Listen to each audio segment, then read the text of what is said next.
Get out of here! You disgust me!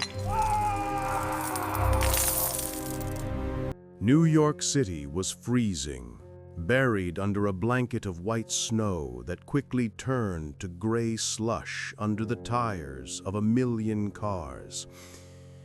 It was Christmas Eve, the time of year when hearts are supposed to grow 3 sizes larger, when charity flows like wine, and when families gather to share warmth against the biting cold. But high above the city, on the 45th floor of the Sterling Tower, the air was colder than the blizzard outside. Arthur Sterling stood before the floor-to-ceiling glass of his office, looking down at the city like a god inspecting an ant farm. He was a man who had everything the world said you should want. At 52, he was the CEO of Sterling Capital. His net worth was a number so large it ceased to be money and simply became power. He wore suits that cost more than most people's cars. He drank scotch that was aged longer than his employees had been alive. And he was, by all accounts, completely and utterly alone. Not that he cared. To Arthur, solitude was the ultimate luxury. People were messy. People were needy. Money was clean. Money was obedient. A knock on the heavy oak door broke his concentration. He didn't turn around. He knew who it was. "Enter," he said, his voice sharp enough to cut glass. It was Marcus, his head of human resources. Marcus had been with the company for 20 years. He was a good man, a soft man, with kind eyes that were currently filled with tears. He held a folder in his shaking hands. "Mr. Sterling," Marcus stammered, I've processed the paperwork as you asked, the termination notices for the 500 employees in the logistics division." Arthur finally turned. He took a sip of his scotch, the ice clinking softly. "Good. That will bump our fourth quarter profits by 12%. The shareholders will be pleased." Marcus swallowed hard. "Sir, it's Christmas Eve. Can't we wait until January, just 1 week? If we fire them today, they lose their holiday bonuses. They lose their insurance immediately. Some of these people, they have families, sick children, mortgages." Arthur walked over to his massive mahogany desk and sat down, leaning back in his leather chair. He looked at Marcus with the expression of a man watching a bug crawl across his table. "Marcus, let me teach you a lesson about economics. Emotion is a liability. The market does not care about Christmas. The market does not care about sick children. The market cares about efficiency. And those 500 people are redundant. Sending the notices today saves the company $2 million in bonuses. Do you have $2 million in your pocket to cover that?" "No, sir, but..." "Then send the emails, now." Marcus hesitated. For the first time in 20 years, he looked at his boss not with fear, but with pity. "I can't do it, Arthur. I can't ruin 500 Christmases. I resign." Arthur didn't blink. He didn't look shocked. He simply pressed a button on his intercom. "Security, escort Marcus out of the building. And Marcus, since you are resigning effective immediately, you forfeit your own bonus. Get out of my sight." As Marcus was led away, leaving his badge on the desk, Arthur felt nothing. No guilt, no remorse, just the satisfaction of a problem solved. He checked his Rolex. It was 8 p.m. He was late for the mayor's gala. He grabbed his cashmere coat, checked his reflection in the mirror, perfect, untouched by time or conscience, and headed for the elevator. He had no idea that the elevator wasn't taking him down to the street. It was taking him down to a judgment he never saw coming. The wind on the street level was vicious. It whipped around the corners of the skyscrapers, stinging the faces of the last-minute shoppers rushing home. Arthur stepped out of the revolving doors of his tower, his breath forming clouds in the icy air. His limousine was waiting at the curb, the engine purring, the back seat warm and inviting. But between the door and the car, there was an obstacle. A figure sat huddled against the marble pillar of the Sterling Tower entrance. It was a heap of rags, covered in a layer of fresh snow. A homeless man. He was shaking violently from the cold, his face hidden beneath a dirty, torn hood. In front of him sat a small, cracked ceramic bowl containing a few copper pennies. Arthur stopped. He felt a surge of irritation. He paid thousands of dollars a month for private security to keep the sidewalk clear of trash like this. "Hey!" Arthur shouted, his voice booming over the wind. "You! Move it! You're bad for business!" The figure didn't move. The shaking just got worse. A low, raspy voice came from beneath the hood. "Please, sir, I haven't eaten in 2 days. Just $1 or a piece of bread, please." Arthur laughed. It was a cold, cruel sound. "Bread? You want bread? I work 18 hours a day so parasites like you can sleep on my sidewalk? Get a job. Get a life." Arthur stepped forward to walk around the man, but the man reached out a trembling hand, perhaps to beg, perhaps just seeking human contact. His dirty fingers brushed against the hem of Arthur's expensive cashmere coat. Arthur recoiled as if he had been touched by a plague.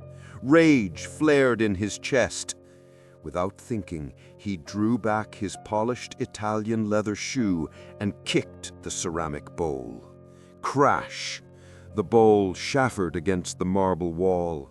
The pennies scattered into the snow, lost instantly in the slush. The homeless man recoiled, curling into a ball. "Don't you ever touch me!" Arthur snarled, wiping his coat furiously. "You people are disgusting. If God existed, he would have wiped you off the face of the earth by now to save us the trouble." He signaled to his driver, who rushed to open the door. Arthur slid into the warm leather interior of the limousine, safe from the cold, safe from the filth. "Drive," he commanded, "and call the police. Tell them to remove that garbage from my front door." As the car pulled away, Arthur looked out the tinted window. The homeless man had sat up. He had pulled back his hood. For a split second, their eyes met. Arthur froze. The man's face was not the face of a ruined addict. It wasn't the face of a stranger. The man had eyes that seemed to burn with a terrifying, ancient fire. They were eyes that knew everything Arthur had ever done. They were eyes that held an ocean of sadness and a mountain of judgment. And then the homeless man raised a hand.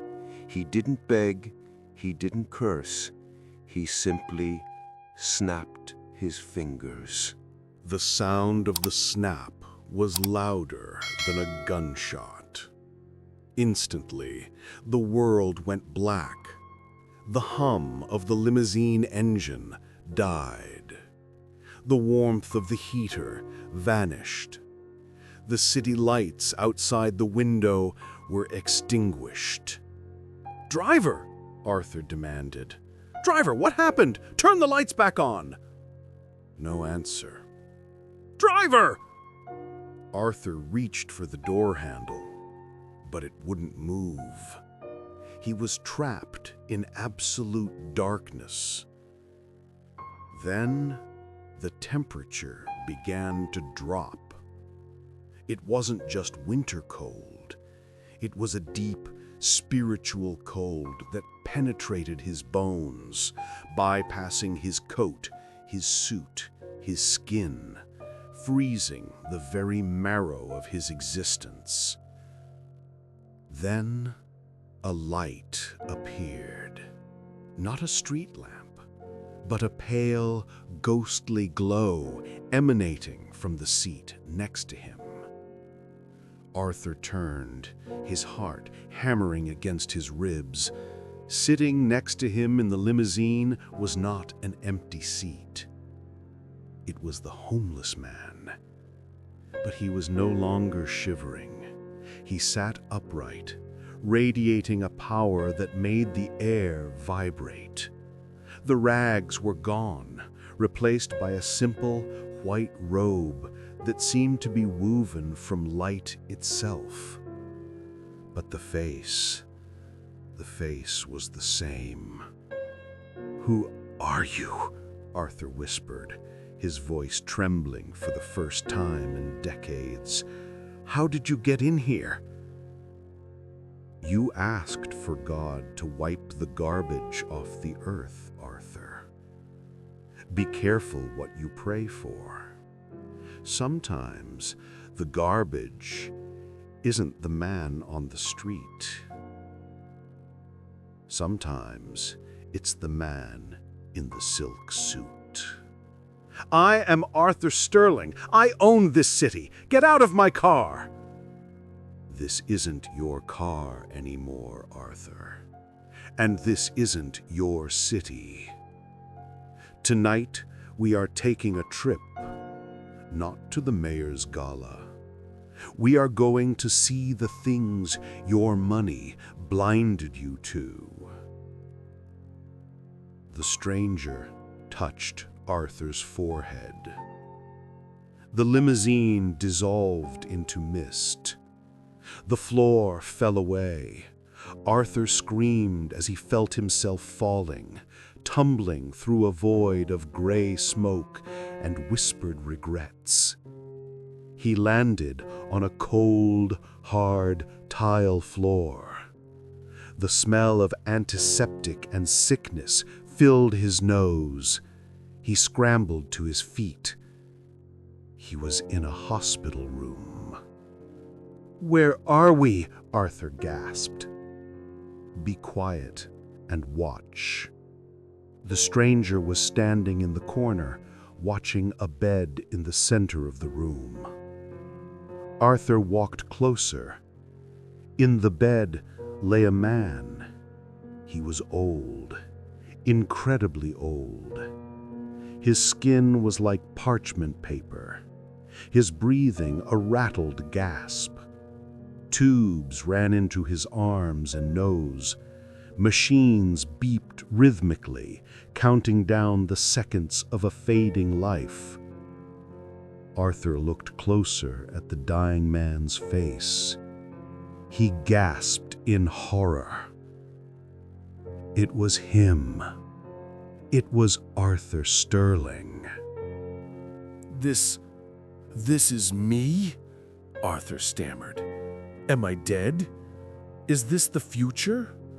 "This is 5 years from now," the stranger said.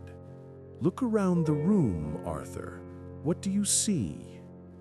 Arthur looked.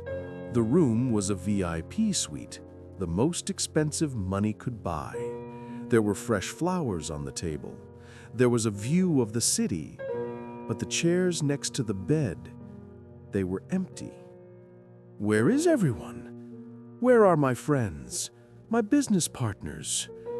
"You have no friends, Arthur," the stranger said, his voice devoid of cruelty, just stating a fact. "You have competitors, and you have subordinates. The competitors are waiting for you to die so they can buy your company for pennies. The subordinates are terrified of you. And your wife? She left you 3 years ago, remember? You chose the merger over your marriage. The door to the hospital room opened.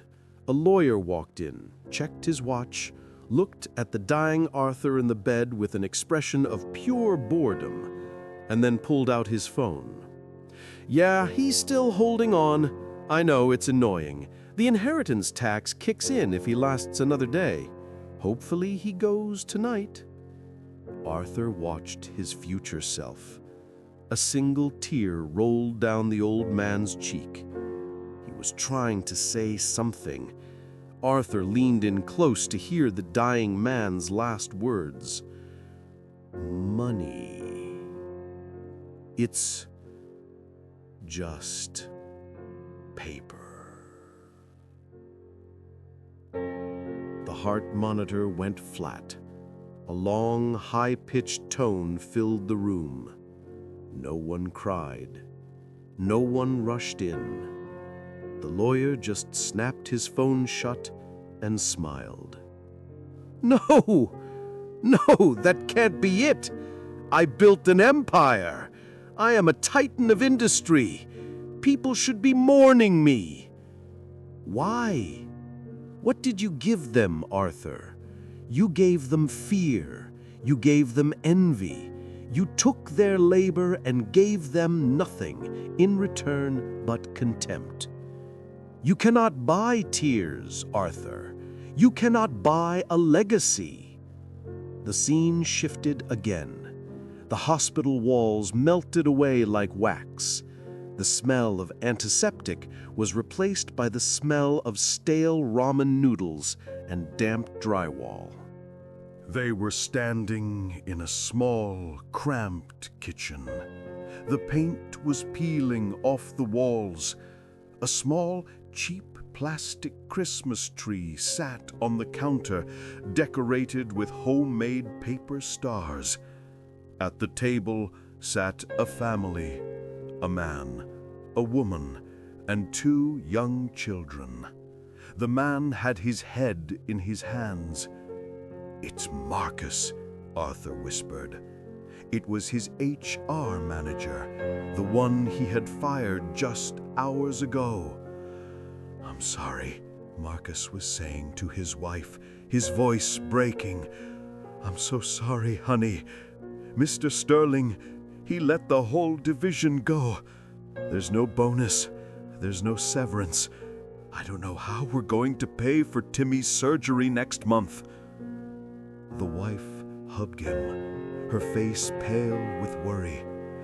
"We'll figure it out, Marcus. We always do. God will provide." "I don't understand," Marcus sobbed. "I gave him 20 years. I missed your birthdays. I missed the kids' plays because I was working late for him. I thought if I was loyal, he would be fair. I was wrong. To him, I'm just a number on a spreadsheet." The little boy, Timmy, looked up. He was pale and thin. "Is Mr. Sterling a bad man, Daddy?" Marcus wiped his eyes. He hesitated. "No, Timmy, he's not bad. He's just poor. He has a lot of money, but he's very, very poor inside." The words hit Arthur like a physical blow. Poor. Marcus, the man who had just lost everything, was pitying him. "He's right, you know," the stranger said, stepping out of the shadows. "Marcus is the richest man in this room. He has love. He has loyalty. He has faith. You stripped him of his livelihood, but you couldn't strip him of his dignity. But look at what your greed has done. because of your decision to save $2 million, money you would spend on a yacht you never use. This boy, Timmy, will not get his surgery. He will lose his hearing permanently by next spring." "Stop it," Arthur yelled, covering his ears. I didn't know about the kid." "Ignorance is not an excuse when you are the one holding the sword. You chose not to know. You chose not to look. Just like you chose not to look at me tonight. You kicked the bowl because it was easier than looking into my eyes and seeing a human being." "I want to leave," Arthur begged, falling to his knees. "Please take me back. I can't watch this anymore." "We have one more stop, Arthur. The final destination." The kitchen vanished. The ground beneath Arthur's feet turned into hot, jagged rock. The air became thick with sulfur and the smell of burning metal. They were standing on the edge of a massive cliff, overlooking a canyon of fire. But it wasn't fire made of flames. It was a fire made of gold. Millions of gold coins, bars, jewelry, and cash were burning, melting into a river of molten greed. And in that river, souls were swimming, trying to stay afloat, but they were weighed down. Arthur looked closely. The souls were wrapped in heavy golden chains. Each chain link was etched with words: greed, pride, envy, wrath. "This is the weight of your life, Arthur," the stranger said. Arthur looked down at his own body. He was wrapped in chains. They were heavy, crushing his chest, making it impossible to breathe. He tried to pull them off, but they were fused to his skin. "You spent a lifetime gathering wealth. You thought you were building a tower to heaven, but you were forging your own anchors. You can't take your stock portfolio across the river, Arthur. You can't bribe the gatekeeper. The only currency that has value here is love, kindness, mercy. Check your pockets, Arthur. How much do you have?" Arthur frantically checked his pockets. Empty. "I have nothing," Arthur whispered, terror gripping his heart. "I am bankrupt." "Yes. You are the poorest soul I have ever met." The ground beneath Arthur began to crack. He was slipping toward the edge. The weight of the chains was dragging him down into the molten river. "Help me!" Arthur screamed, reaching out to the stranger. "Please, I don't want to die like this. I don't want to be this man." The stranger looked at him, not with anger, but with a deep, heartbreaking sadness. "Then don't be. The future is not written in stone, Arthur. It is written in choices, but the ink is drying fast." Arthur slipped. He fell over the edge. The heat rose up to meet him. He screamed, closing his eyes, waiting for the end. "No!" Arthur sat up, gasping for air, his heart pounding like a sledgehammer against his ribs. He wasn't in hell. He wasn't in the hospital. He was sitting in the back of his limousine. The engine was running. The heater was humming softly. The city lights were twinkling outside the window. "Sir? Mr. Sterling?" The driver was looking at him through the rearview mirror, concerned. "Are you all right? You dozed off for a second. You were screaming." Arthur looked at his hands. They were shaking. He touched his face. He was sweating. He looked at his watch. 8:05 p.m. It had only been 5 minutes. He looked out the window. They were just pulling away from the curb. "Stop the car!" Arthur shouted. "Sir, we're in the middle of traffic." "I said stop the damned car!" The driver slammed on the brakes. Before the car had even come to a complete halt, Arthur threw the door open. He stumbled out into the snow, his expensive Italian shoes slipping on the ice. He ran back toward the entrance of the Sterling Tower. The wind was still howling. The snow was still falling. He reached the spot where the beggar had been. The man was gone, but there in the snow were the shattered pieces of the ceramic bowl Arthur had kicked, and lying next to the shards was a single penny. It was glowing faintly, warm to the touch. He fell to his knees in the snow. Picking up the shards of the bowl, he held them to his chest and began to weep. He cried for the old man in the hospital bed. He cried for Timmy. He cried for the wasted years of his life. He stood up, wiping his face. He pulled out his phone. His hands were so cold he could barely type. He dialed a number. "Hello?" A confused voice answered. "Marcus?" "Mr. Sterling, why are you calling me? I'm packing my things." "Stop packing," I choked out. "Don't leave. Marcus, I made a mistake, a terrible mistake." "Sir?" "The termination notices. Cancel them, all of them. Tear them up, burn them. No one is getting fired. Not tonight, not ever." There was silence on the other end of the line. Then a sound of disbelief. Are you serious, sir?" "I have never been more serious in my life.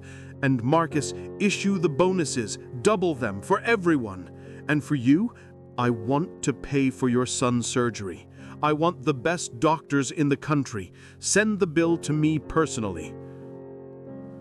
"Mr. Sterling, Arthur, I don't know what to say. Thank you. Thank God." "Yes," Arthur whispered, looking up at the falling snow. Arthur Sterling didn't go to the mayor's gala that night. Instead, he went to a small diner in Brooklyn. He found a homeless shelter nearby and spent the entire night serving soup. He was wearing a tuxedo worth $5,000, but he had rolled up his sleeves, and for the first time in his life, his hands were dirty, but his soul was clean. The transformation of Arthur Sterling became the talk of Wall Street. Some said he had gone mad. Some said he had a nervous breakdown. But as the years passed, the Sterling Tower changed.